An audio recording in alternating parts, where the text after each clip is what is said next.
starting. Okay, now we are in YouTube and on YouTube, and we are recording, and maybe we will have some friends from Facebook that will share this moment with us. More 3 minutes and then we start. If one of our participants here wants to say something and say hello while we wait for more friends. I think, Nathan, that you have to unmute. Christian wants to say something. He has to unmute himself.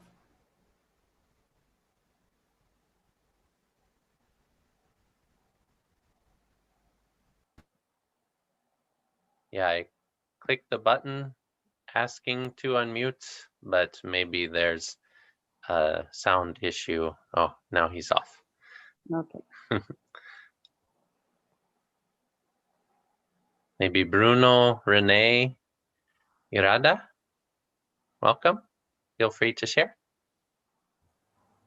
Hello, everyone. I am glad to see you and all Planetary Health members to organizing this such an event. I'm so excited to see this, cooking like festival or from all around the world. It's very nice because it's just, how to say, when you cook something and share with that, everyone became closer, warmer, and it's very good like idea to organize these things. So I'm so excited to see and be part of it. Thank you.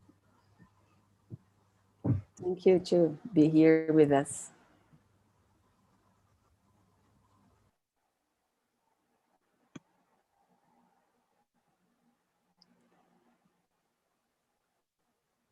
So I think that we can start now.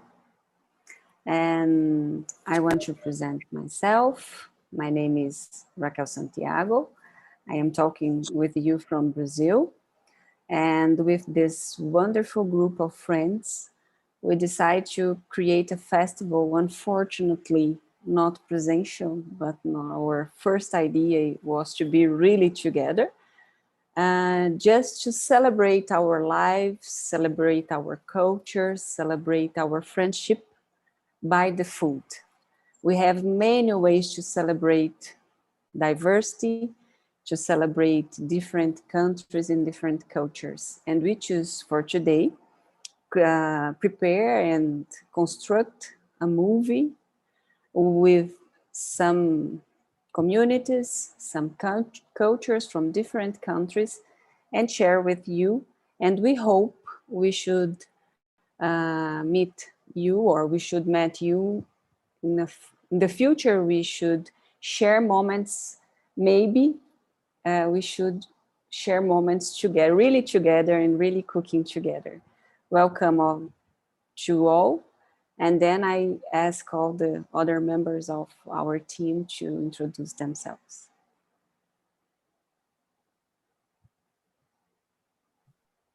So, hello, my name is Camila Castro. I'm a master student of Federal University of Goiás here in Brazil. And I would like to, in my speech, recall some aspects that was punctuated in the panel that I participated with the same group last Tuesday, because I think that's important. That's about imperative way of speak and empathy. I guess that it's relation to what we're going to do today, because we are used to deal with this new style of life that we are having, that this event of globalization creates. And it's so easy for us to get lost on the idea of modernization. So we want to put everything in a box, and everything needs to have a standard that is previous created. And it is at this moment that we start to normalize being imperative on our way of speak and act. And that's a part of the problem of what we're living today, and this whole event is written about it. So I guess that we need to be open to improve our knowledge and even our empathy. So we're going to be able to learn about other cultures and also about our own culture, and that most of us has forgotten. And I think that it's an important point when it comes to go back to our roots and using this, using that to make biodiversity stronger. And so cook come in relation to this, to make biodiversity and traditional strong, good nutrition strong. So I hope that everyone here has the chance to experience the exchange of thoughts and cultures, and that we finish this whole event and this present event with a sum of many voices in harmony, because we start just with a group of voices, and I hope that we end it with a sum of many voices in harmony, and that's it. If the next code. Thank you, Camila. Hi, everyone. I'm Laura, and I'm in Portland, Oregon, in the US. I work in nutritional therapy, and I am so excited that you all are here with us to share in the session. This group of friends who met through Planetary Health, we've been collaborating, and I think the spirit of this event is really to reflect on how, if we were all together in person as friends, we would eat together. We would break bread, we would share food. And so we really wanted to embody that spirit, even though we're remote, and took the opportunity to cook different things with different groups of people, which will be presented to you. But I think also it's just a deeper reflection, kind of like Camila was saying about, I'm thinking about it in terms of friendship, and I'm also thinking about it in terms of our relationship to nature. And so much of that relationship is driven by how we sustain ourselves. And we've heard great presentations throughout the conference about food systems and about things that we need to shift in the way humans interact with the land that sustains us. And so I think this is an important reflection to say, this is one of the main ways we hold that relationship with one another, and hold that relationship also with the land. So looking forward to sharing and hearing from others about reflections on this as well. And I'll pass it off to Nightingale. Thank you, Laura, for the invite. I'm really excited to be here, and especially because we're here over food. Like Laura said, I would also agree that we would have met in person and we would be talking about this today over food, sharing all the different dishes that we make. So we are still virtually going to imagine that. And so if you're somewhere where it's around time to eat, you can just savor your food or imagine what you're gonna eat as we talk about food and biodiversity, and something that really brings us together. So growing up in a rural community in Kenya, we really did connect a lot, and still people do connect a lot around food. And the connections that are there are not only about togetherness, but also and about happiness, but even about the sad moments, the difficult moments. Food always features. And so it is a big connector for us. I also know that it is with food, because it sustains us. We also see the beauty of language, because it is through that we can look back, and in the language that you know best, the language that brings you home in your heart, you can say the name of that food, the words that that bring joy not only to your heart but to your mouth as well. So I think that's how I approach it here. I'm very excited to learn from my friends, and even from you, our guests. So thank you, and I'll pass it on to the next presenter.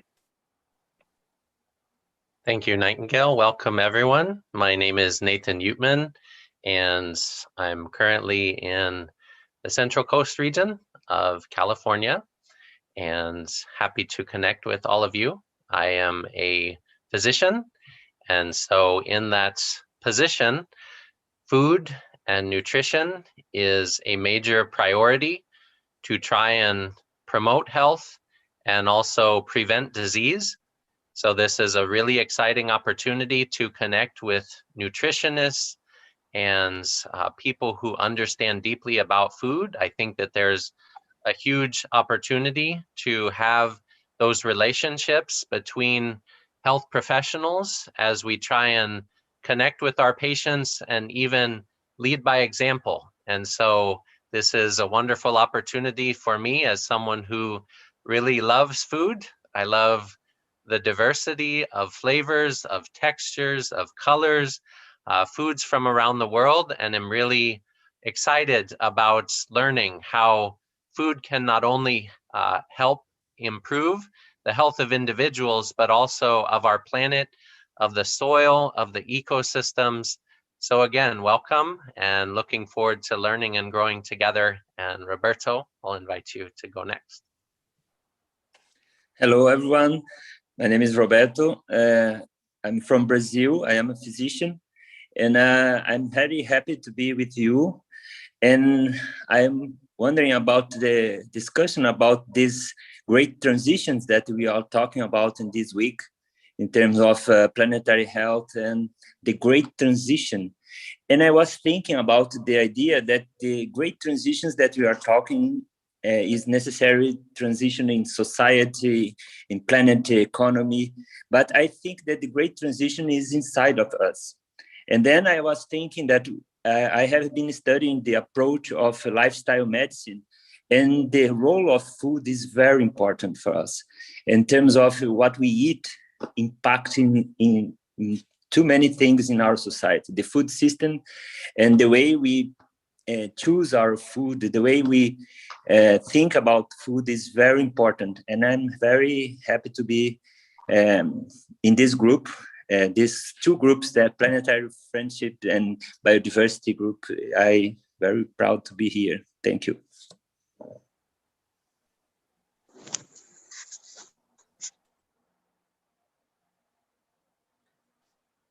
So Vedast, if you should present yourself.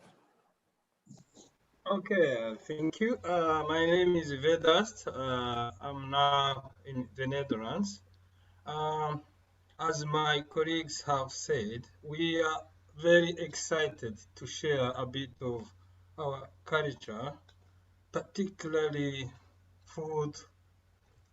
We do have different kinds of food that is specific on region. So sharing food means a lot.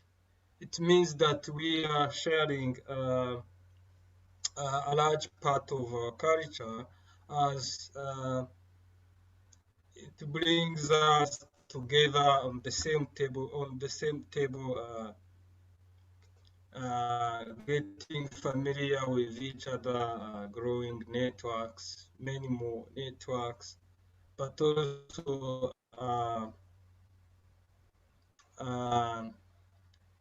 seeing similarities in each other, seeing love, friendship. Yeah, thank you. Thank you, Vedast. And so Aline, please. Hello, everyone. My name is Aline. I'm a nutritionist, and I'm a professor at the Department of Nutrition at the University of São Paulo, Brazil. And I'm very happy to be here and hear all of you talking about food and sharing food, especially because I'm currently studying the sustainable food systems in Brazil and how to spread that to the population and help them to create a better place to live and to have a better food for all of us. So thank you very much for the invitation. Very glad to be here with you all. Okay, thank you, Aline. You are part of this group. And I will invite all of you to stay with us and spend the next about 17 minutes watching this movie that we prepared to you as a previews for a future moment where we will really cook together. So after all, we should talk about your impressions, your cultures, your experience. So let's start. Camila, please. Okay, if you could put it, please, because it's still loading. I didn't restart my computer, so it's not responsive. Okay, I will share my screen with you. Just a moment.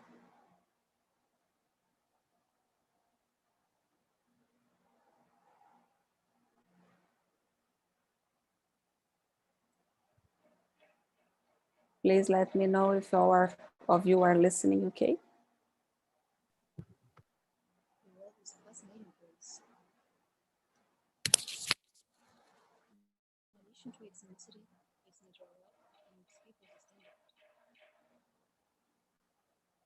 Cultures are all unique, and for one very significant and special way, we are somehow all connected. The volume is quite low, Raquel. Sound is low. The sound, yeah, we can't hear. One of the ancient forms of connection between all tribes and countries, the act of eating is not just biological. I wonder, Raquel, maybe I can try? Because I see your volume is as high as it goes. Yes, yes. If you could, please. Yeah. Sorry, everyone, but the sounds is quite an important feature to be able to listen. So hopefully this one will be louder.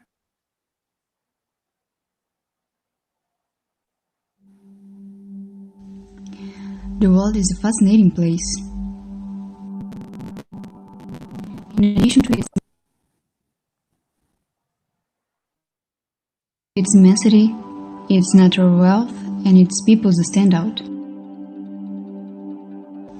Our cultures are all unique, and for one very significant and special way, we are somehow all connected.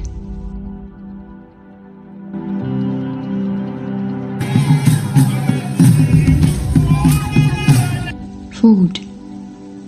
One of the ancient forms of connection between all tribes and countries, the act of eating is not just biological, it's also a social act. Our eating behaviors and customs are shaped by the place where we grew up and the people we live with. It's capable of joint families, friends, and different generations. A group that eats together is called commensal. Let's talk about a specific food, cassava. Cassava is a root originally from South America. Cassava is resistant to drought, capable of growing different types of environments, which facilitates its widespread cultivation and consumption. More than 100 countries produce cassava. It is one of the main energy foods for more than 700 million people. To learn a little more about how cassava is involved with different cultures, let us start our trip in Brazil, where we meet a collective of women farmers.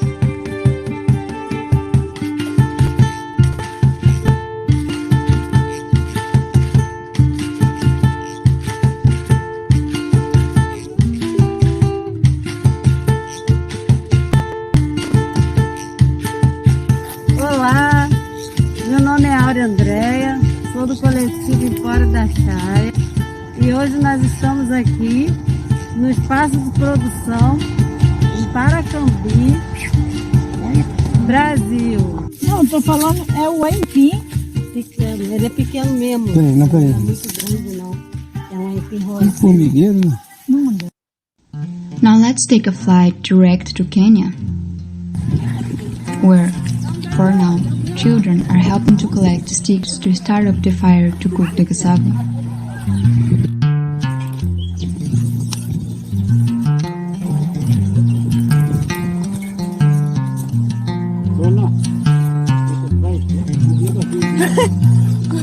Meanwhile, in Liberia, a woman of the Grand tribe is collecting cassava leaves to prepare the meal. Okay, Amado cookie atawali. Bikini from Aden.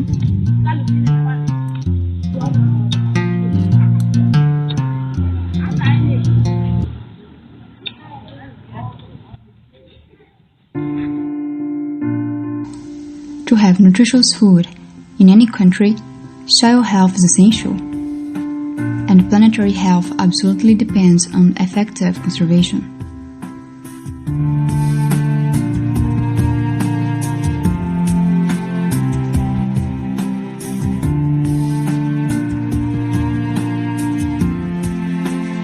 The demand for cassava is growing, creating opportunities to intensify its production and improve farmers' incomes.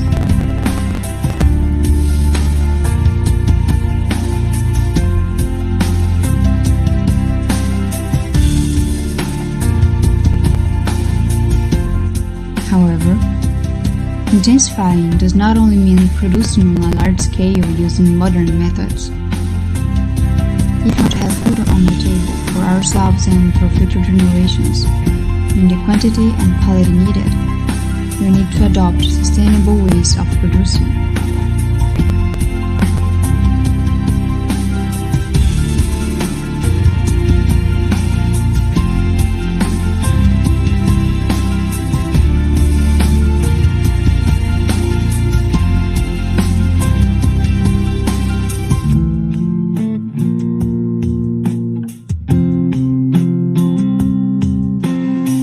One option has clear benefits already: the agroforest system.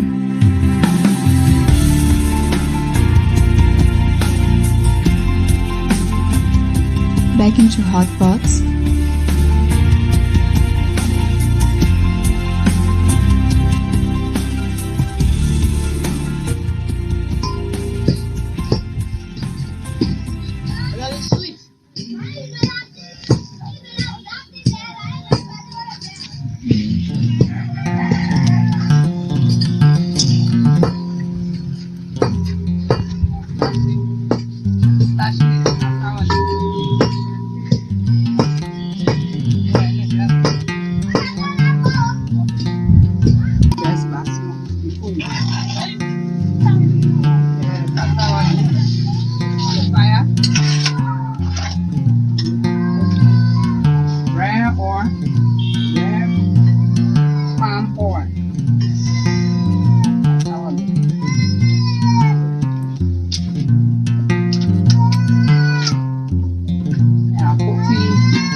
Putting a meat in there. Or you see him? Huh? Yeah.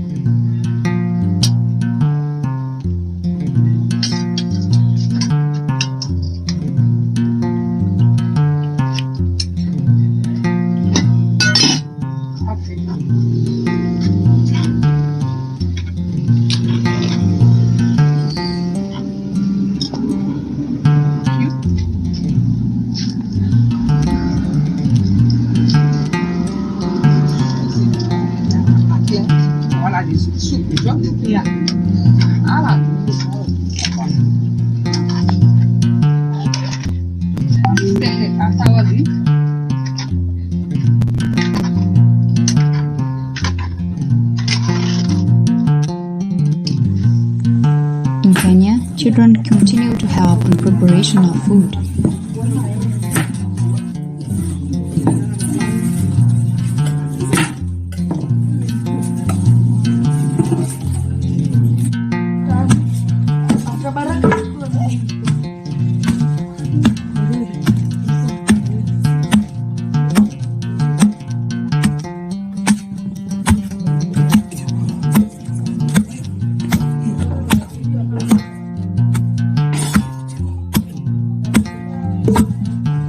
Now, going to Rwanda, we experience a lesson about the importance of biodiversity and the long relationship between its people and traditional food. nibyo kera abanyarwanda twaryaga umutsima bakawusomeza amata ibijumba bakabisomeza amata imboga bakazirisha ibijumba imyumbati imyungu bakagereka ku bishyimbo nta mavuta dore ko uruzungu rwabatwaye gusa mwumva ibi biryo hari icyo bibaye ntacyo bibaye rero iyi ni indyo nyarwanda niko kera abanyarwanda baryaga bagasuka ku nkoko n'umuryango wose ugateranira hamwe bagasangira bakanywa ku masaka bakanywesha umukenke wa kinyarwanda kurura wumva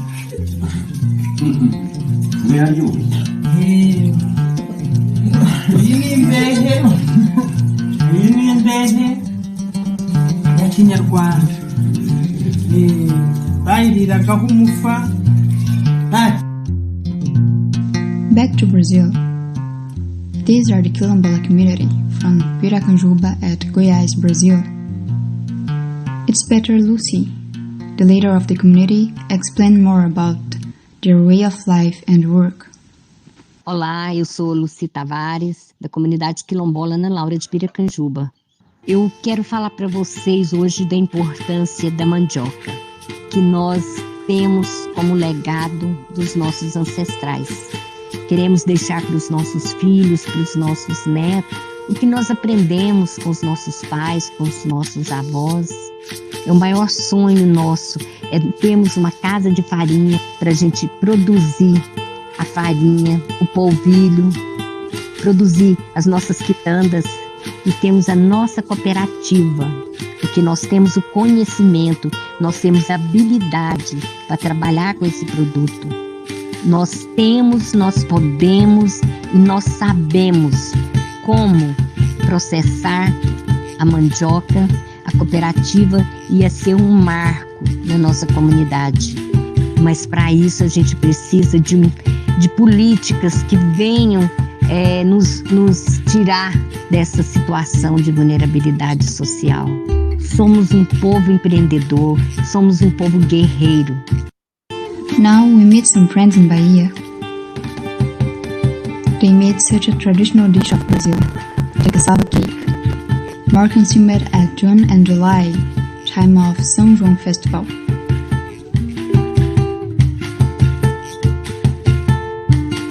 It doesn't matter where in the world you are connected with people of other countries and generations, by the knowledge, traditional festivals, and traditional foods we share. The collective of women farmers prepared 2 traditional recipes for their local food using cassava and 1 new recipe. The traditional recipe was a simple cooked cassava and fried scone of cassava. The new recipe was a cake using cassava leaves. Ana Laura's community prepared 2 other recipes. One of them is using tapioca flour to make cheese bread.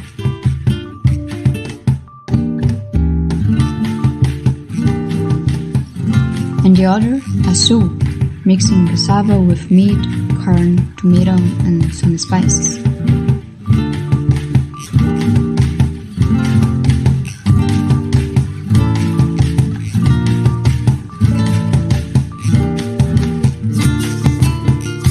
Taking a flight now to Yucatan, Mexico. This area has a fusion of cultures, including Mayan and Spanish to form its traditional foods. And in this way, make it possible to learn about diversity. So then, we'll learn one more main recipe. Bishanikesh Makesh Dulaka Yoko Kal Way. I am from Yucatan, Mexico, and today we are going to make a cochinita pibil, which is a traditional Mayan dish. With that, the cochinita pibil is pork baked in the ground. So that's like the name, like cochinita, that's the pig, and Tukibil means like we baked the food in the ground. So that's how typically it's made in Yucatan. That's how my Mayan ancestors used to cook their food. They used the ground. But here in the United States, we are not going to use that. We are going to use the oven. It is a typical dish of the Yucatan cuisine and consists of pork marinated with echoed paste, sour orange, and various condiments, cooked in the oven inside plantain or banana leaves. This is how it looks like. Yeah, it's ready because it's boiling.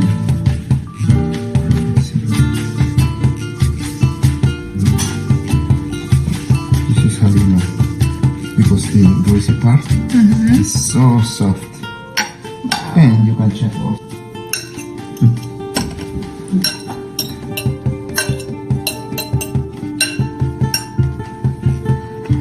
Oh, this is so good. I can feel it. Food is a world of infinite possibilities.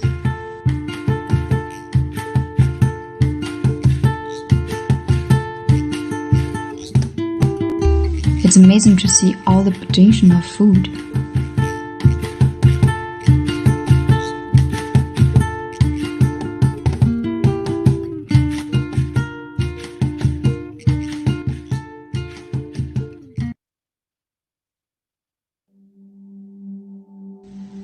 Even just one food could represent so much to more than one culture. Welcome food. Karibuni chakula! And also can impact the food production system, and this matters for the lives of people who make a living from working in the fields.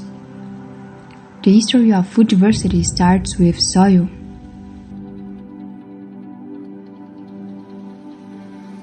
The soil fills the gaps for people who no longer live rooted in their traditions, so that, even if it's not daily, we get to recover it through experiencing memories from special foods at holidays or celebrations that connect us to our past.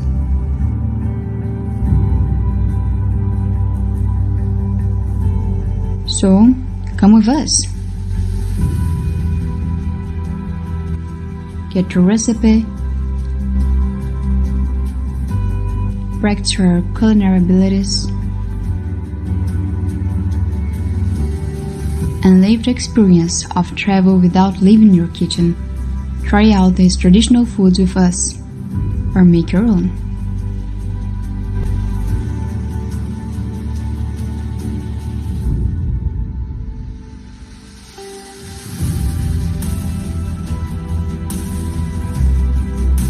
Thank you to everyone who played a part in making this amazing food and celebration of biodiversity, cultural diversity through the lens of food possible. This was all voluntary, and to us this is a representation, an example of what's possible whenever we connect with planetary friends and showcase what it means to love each other and to love the earth and all of the creatures that we share it with. This is just a start.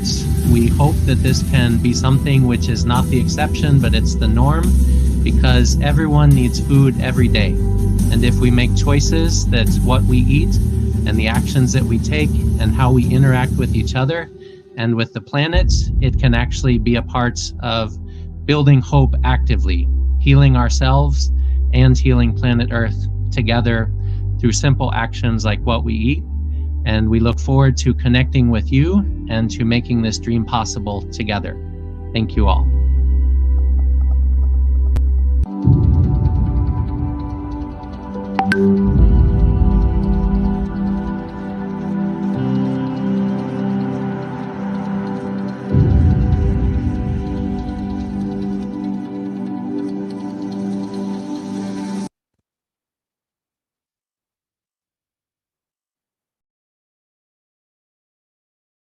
So thank you all to stay here with us until now.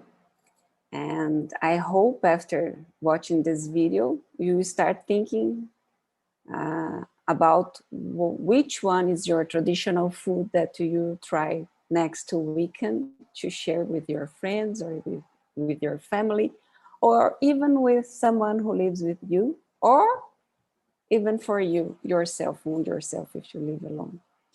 So now on, I want you to talk with us and say something about sharing foods. When we plan this festival, we are trying to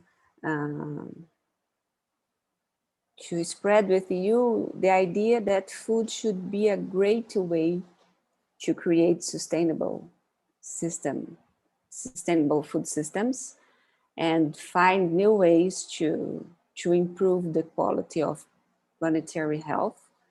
And so we really want to listen from you, or if you have any questions.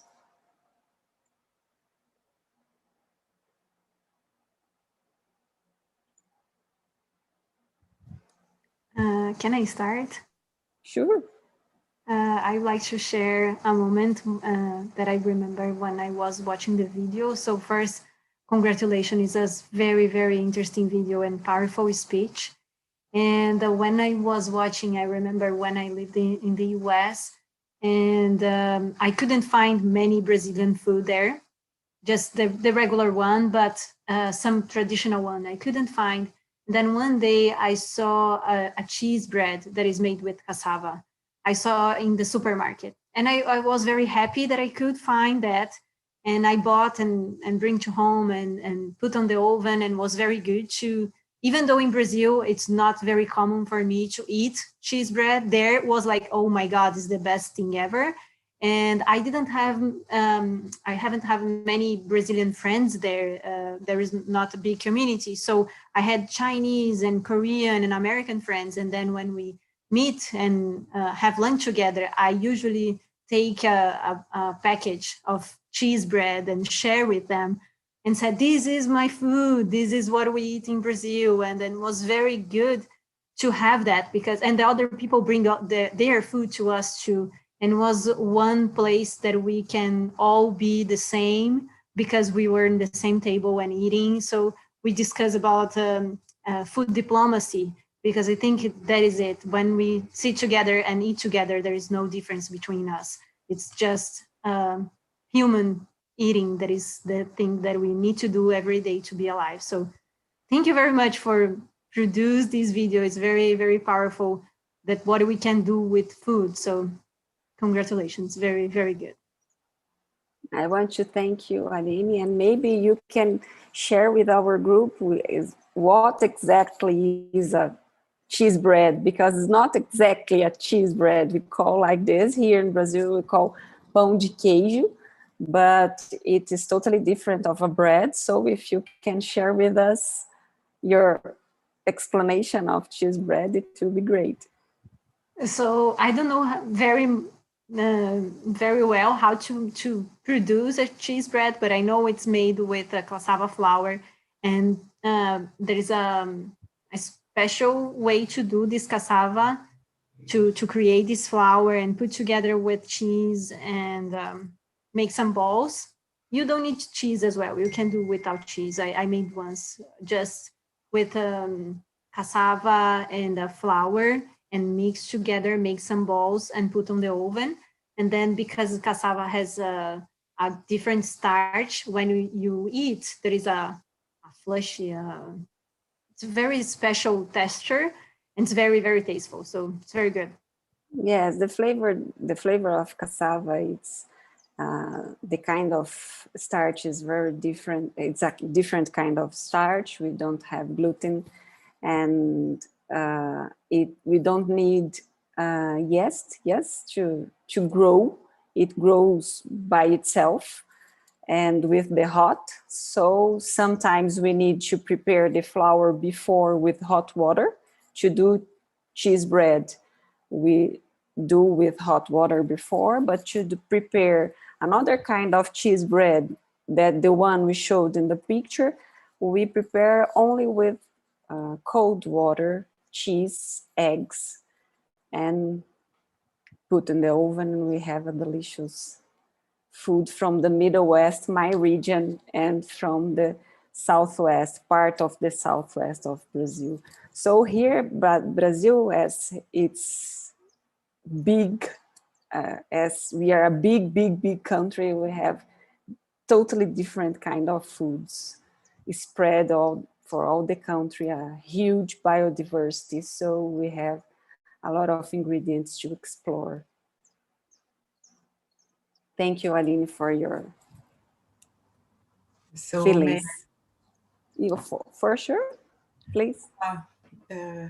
My name is Irada. I didn't introduce me before in the beginning. So I'm from Azerbaijan, but I have been in few places, and I always love to try food where this in those countries. Like I lived in Mexico. Like Aline told about cheese bread, and it's remind me corn from corn flour. How this called? Bread from corn flour. Mexican tortillas. Sorry. I couldn't find these tortillas. It's very interesting. I also want to congratulate all of you. It's a beautiful idea to organize the exchange food, because sharing food from the since beginning of the time always binds people together, and we are talking about food. It's binding us, everyone's thinking about what's there, what's here, and so I love tortillas from corn flour. It's just taste of corn, so it's make me, I don't know, like I remember now as well.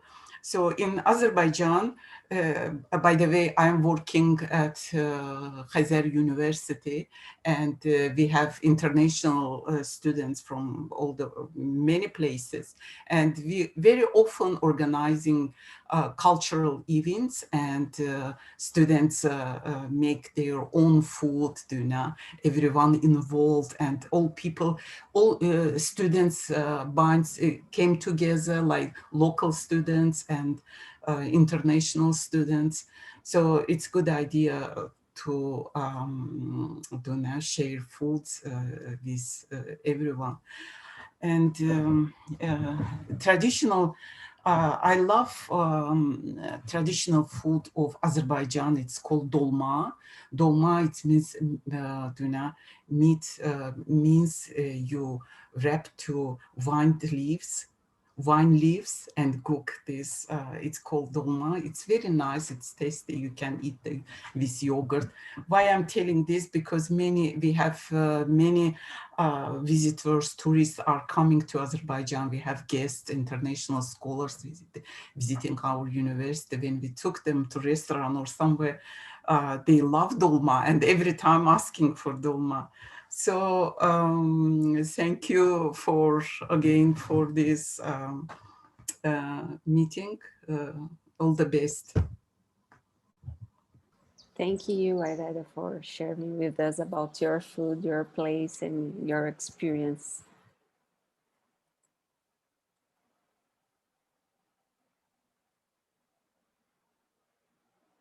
More memories for us.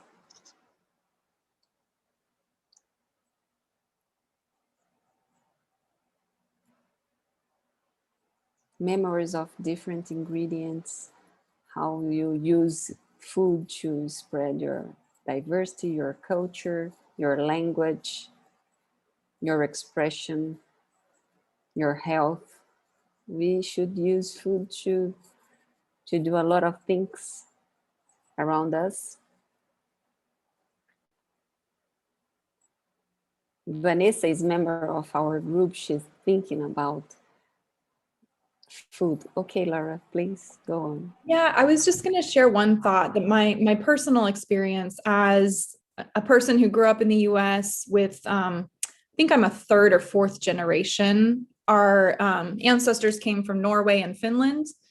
And just to say that I so envy people who are still connected to the food ways of their ancestors. And one thing I'm so grateful for, my grandmother passed away a few years ago. And so before she died, the years just prior to her death, I made a concerted effort to get what I could from her of traditional Norwegian recipes that had been handed down. And so each year at the holidays, I get out my lefse board and I make the lefse with the recipe that she inherited from someone from the prior generation. And it's so meaningful to me to have that one recipe and connection.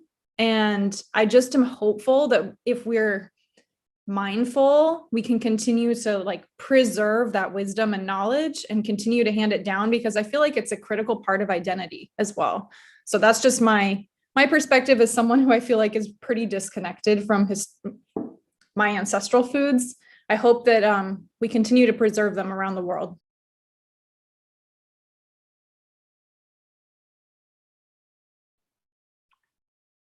Well, hello. I have a lot of memories about that, because I lived outside Brazil a few times, and I also had the contact with people who from interior, that we say, it's like not the big cities.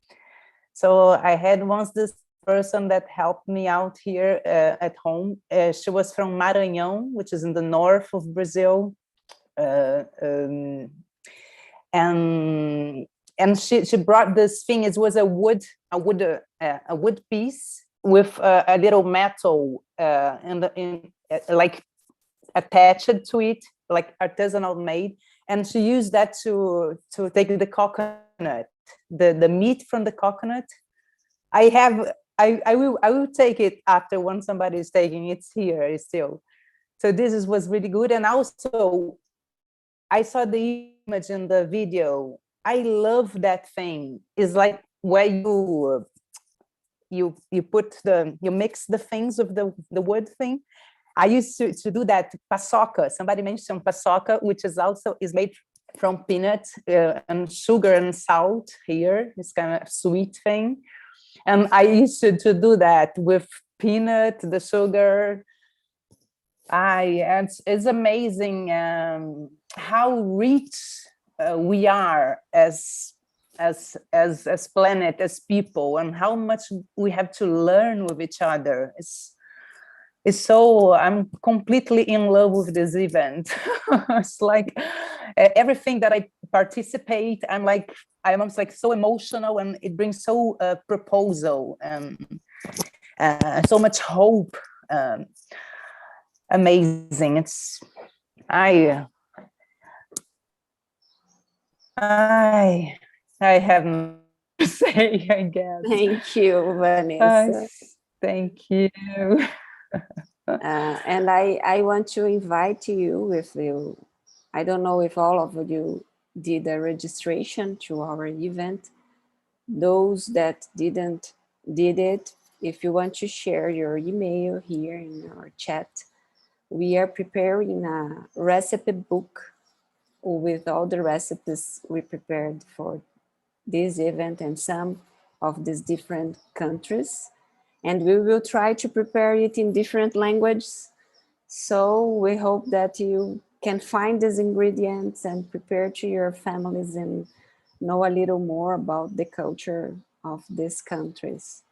So it's a great opportunity. And one thing that I want to mention too is Vanessa was talking about a dish named paçoca. It is made with peanut, but even here in Brazil, inside of Brazil, we have a lot of different versions of the same dish, and with different name, with the same name, but totally different dishes. For example, we have another kind of paçoca that is made with cassava flour and dry meat, totally salty, a lot of pepper. Here in Brazil, we have different kind of pepper, so it's another way to eat a paçoca. That's not a sweet, but it's made with cassava flour. So try to find some different things from your culture, like Laura said, where you came from,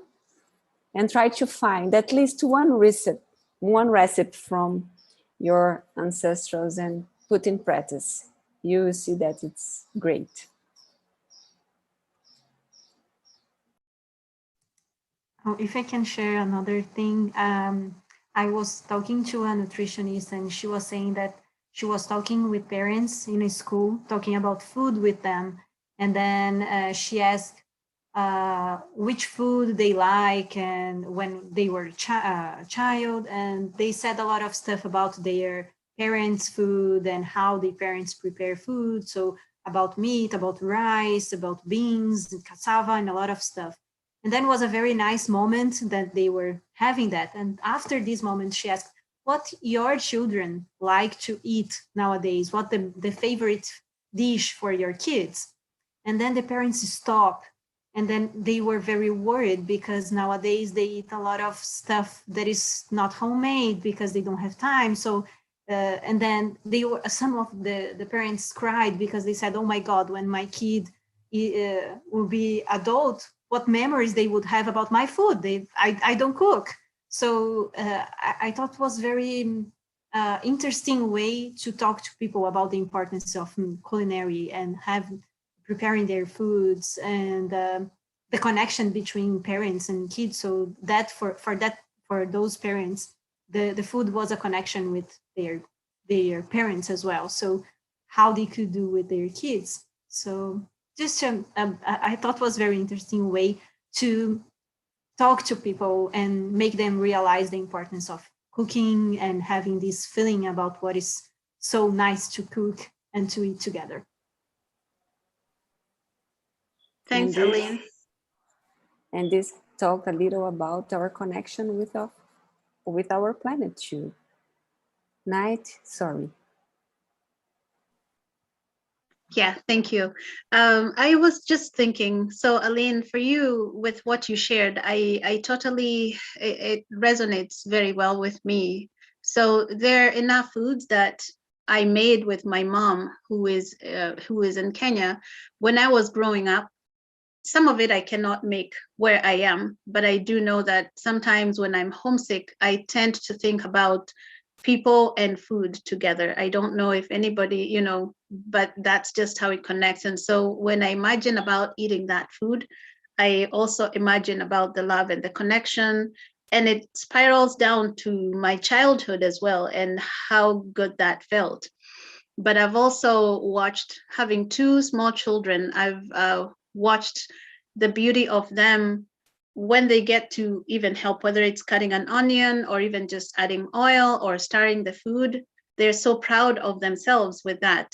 And they say, see, I also can make the food. And again, like you said, it's those connections. It's during those times that if you're a parent, or during those times if you're cooking as a community, that you can even discuss some difficult topics that are a little bit hard to discuss if you're doing other things. So I agree. And maybe at a later time, if we have time, we can hear about what you're doing with sustainable foods and nutrition, Aline. Sure. I really agree with you. For me, when I think about food and my family, I always remember my grandmother, and she was a very good cook.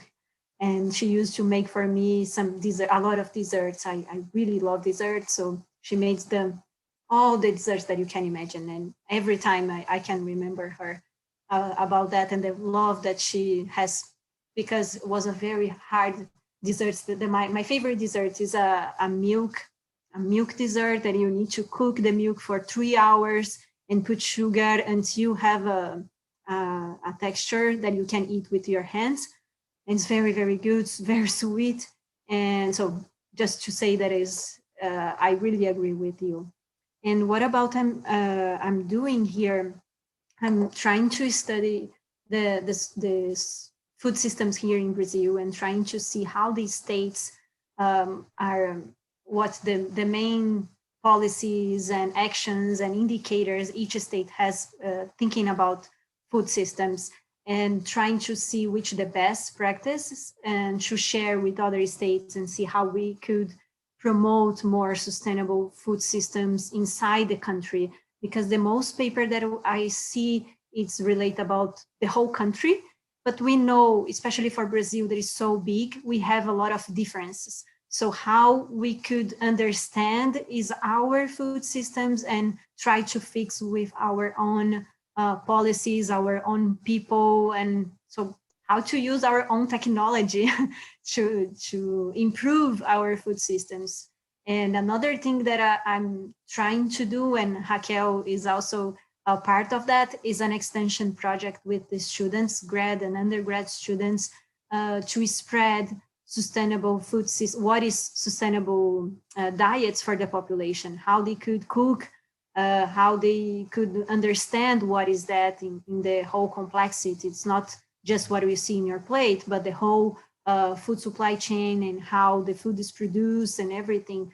So we do that through social media and try to connect with people and teach them and share with them recipes and a lot of stuff. We try to do a lot of stuff with the students and connect with people to discuss about sustainable diets, and have been very, very nice. A lot of I learned a lot with the students, with the population. Now we have a podcast, and Daniela, who is here as well, is helping us a lot to do this podcast too.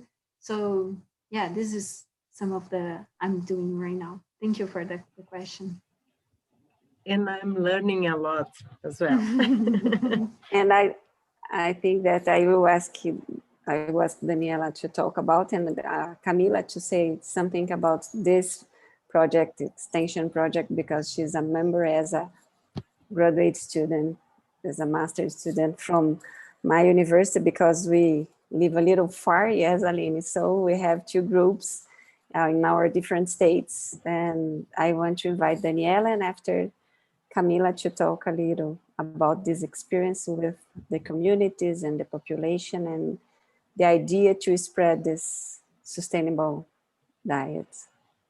Yes, thank you so much, Raquel. For me, it's been a great experience because I'm learning a lot, and I truly believe that communication is key for spreading and establishing connections among people worldwide, as we are doing here. So this is pretty important, and it's important also to have a target audience and to work with this audience. And this is what Sustentaria is doing with those podcasts.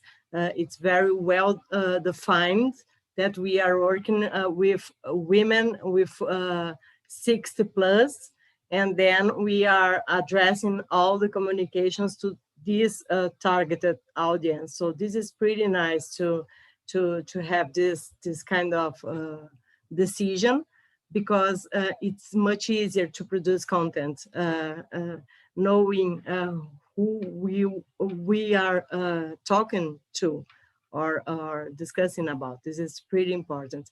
And I'm learning a lot during the process, because I'm a journalist and not a nutritionist. So it's pretty nice because I'm enjoying the process as well. So I'm very honored to be part of this process, and you are doing so great. Thank you. What I can say is that this project means so much to me. I was wondering if I could stay more time than I'll probably be. I started, and I think I never gonna leave it because it's too important. It teaches too much for me, and I guess that it's important to the graduation student because I pick it by my experience. When I was at graduation, we studied the food production, but it's not deep like it should be, like it's important it to be. So it became a hole on my vision of what I am, like of who I am as a nutritionist. So I always try to find more information about it. And this project came to fill this hole, so fill this gap and make me more complete as a professional and as a person. And also going to be so useful and important to the other students. And everything, and it make my curiosity become more present at me. So everything I do, everything I live that is connected with food, I start to think, so what's the history of that food, of this tradition?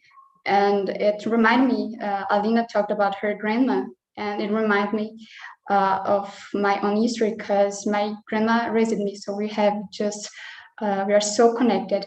And when I was a child, she was teaching me to plant cassava, to cultivate cassava here at my home, because when she lived in rural territories, she don't have a land to plant, but near her house, what she can cultivate to live, because there was very poor, they did. And cassava is one that is easy, so it's present in her life, and she made it present in my life, teach me how to plant, pick this stalk, I don't know how to say it, the wood, to plant. And I was just a little girl, and for me that was a forest.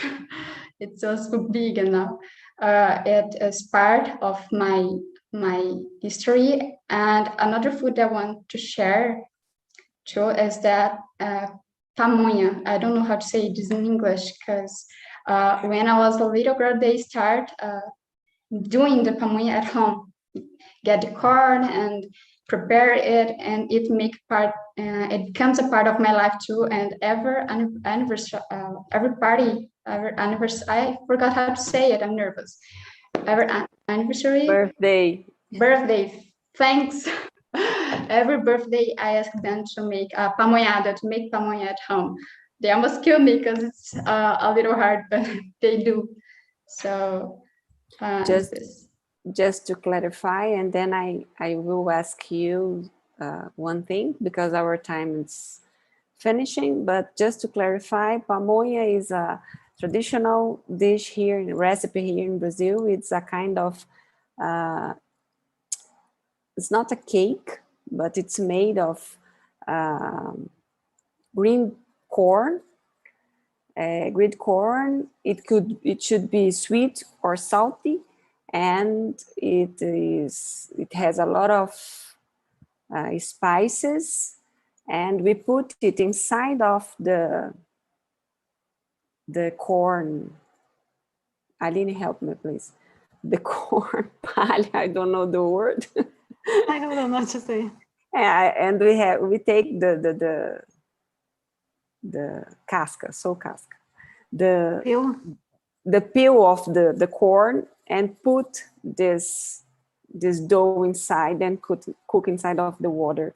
So it's so delicious, and I invite all of you to come to Brazil and share with us this delicious and traditional recipe. So our time is going, and I want to invite as we are only 19, I will invite all of you to open your mic. I can invite you by my list here, or if you feel free to open and say one word about this moment of cooking together and the diversity of culture that we try to share between friends today. So feel free to say your word. It was fantastic. Gratitude. Lovely.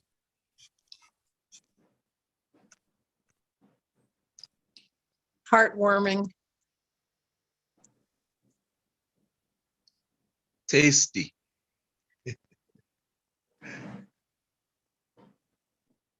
Connection. Hopeful. Amazing.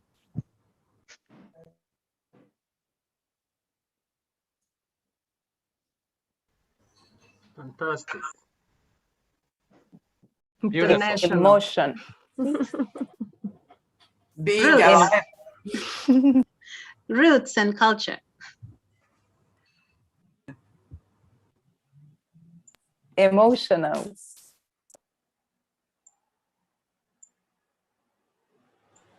Amazing.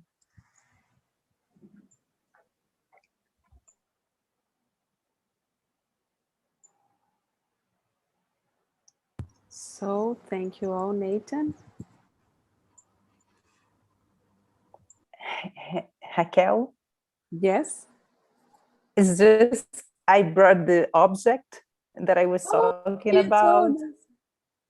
It's a kind of a spoon. It's just this piece of wood. Yeah, this is kind of, it cuts, but it's all handmade, you know? Like, it's very great. beautiful. It's from the north of Brazil, Maranhão, as you said. Very, very Yeah, nice. it's from, I think it's from, yeah. And then you used to, it's very simple. simple. The pulp of the, everybody can make it. Okay, the great. coconut. Thank you. Thank you to show us about this. Thank you. For our group, I want to, before finish, you want to say anything else? I know that we are 3 minutes after our time, but I think that we should stay more 2 minutes, if you don't mind.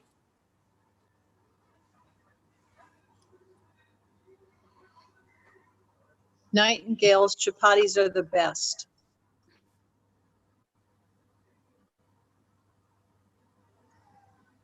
I just want to say thank you to everyone who joined us and brought your open hearts and enthusiasm for this topic. This was a great exchange. Yeah, it was beautiful.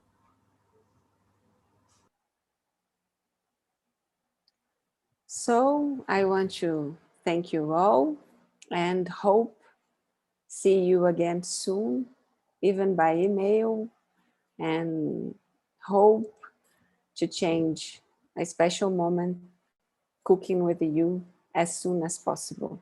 Thank you all very, very much. I really appreciate this moment. Bye-bye. Thank you. Bye. Gratitude. Bye. Thank you.